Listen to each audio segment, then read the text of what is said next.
my name is Meg Acuna. I am the author of The Crown Prophecy, which is a cozy baking romantasy novel. Here today to do an interview. You so graciously shared your book with me. I read it, I loved it, and now I'm so excited. I love fantasy, love romantasy. It's like almost all I read. And I didn't really see myself represented in a lot of characters. We needed something for the soft girlies. So I was like, let's make a little soft-hearted baker who can also be a badass, but like maybe in a different way. And also I love baking. Food plays such a big role in the atmosphere of the book. Was that always part of your vision, or did it kind of evolve naturally as you started writing it? It was like very first thing, I was like, there's gonna be a baker. Originally, when I was playing around with this concept, she was going to be like in a bakery in the city and the prince was gonna like come in. And then I realized it would be more fun to have her in the palace, but baking was always gonna be like, that was the first thing I knew about Quinn. What's the one thing you're most proud of having accomplished with this book? When I meet a reader in person at like a signing or something and they say that it meant something to them more than just like entertainment, when they're like, I saw myself in this character, or like, I like that you wrote this mother-daughter relationship this way because mine is messy and I never see that represented. When somebody feels seen by my work,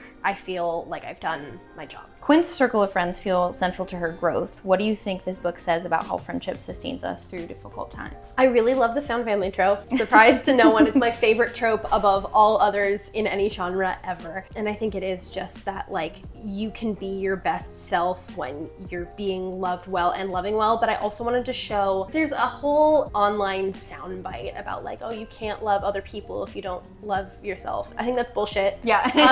And so I wanted to show how like Quinn does love deeply and pretty quickly given her like isolated upbringing. I think she's like a little bit like emotionally touch starved, but she is able to show up in those relationships despite the fact that like she has some baggage and some damage. And then my therapist likes to describe friendships as like a jar full of marbles. And when somebody like does something to show that they're trustworthy, they're putting marbles in the jar. And so I think the more that her friends put marbles in the jar and show her that not everybody is like what she's experienced in the past, the more she's able to open up, the more she's able to love them, the more she's able to love herself, have compassion for herself, and then that opens up a whole new world to her. Book 2 is dual POV. Oh my gosh!